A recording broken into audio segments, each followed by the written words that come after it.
taxi cab. What do you mean a taxi cab? I thought we were flying. Precisely. All right, Doc, what's going on, huh? Where are we? When are we? We're descending toward Hill Valley, California at 4:29 p.m. on Wednesday, October 21st, 2015.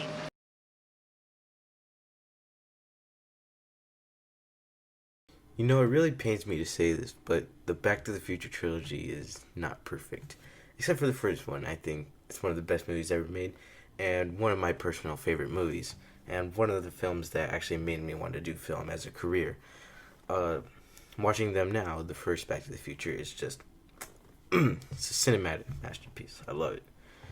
Personally, I think that the first Back to the Future is perfect, like in almost every way, because of the characters, character developments, motivations, pacing, timing, stuff like that, and even the score from Alan Silvestri, which is very, very amazing and incredible. I love listening to it.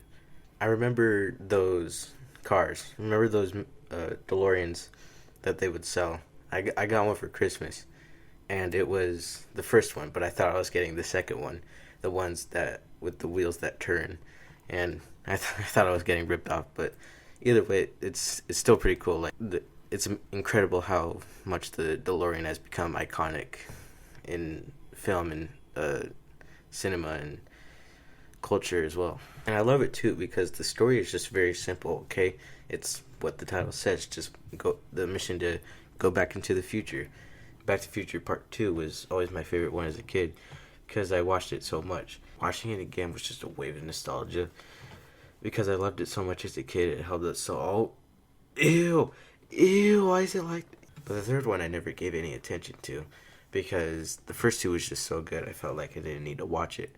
And probably because I was an impatient kid and sometimes I couldn't really sit through movies. But when I watched the film recently, I thought it was really good. I liked it a lot. But then something caught my attention. At the end of the movie, when Doc comes back from 1885, he says the reason the "you are fired" paper disappeared is because the future hasn't been written yet, and that you choose your own future.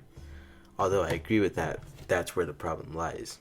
The whole point of Back to the Future Part 2 was about changing the future, Marty's future. And so it makes Back to the Future useless in its philosophy and its mission and its goal that it was trying to accomplish. But then it makes the mission of the second film useless. But then without 2, there wouldn't be Part 3. But I think an amazing part of great films are ones that have you thinking, have your mind raised, that make you process the film instead of just mindlessly enjoying the film. People say the second movie is a mess, but I honestly don't mind that because from beginning to end, it is a very entertaining movie. I think it's just something to think about.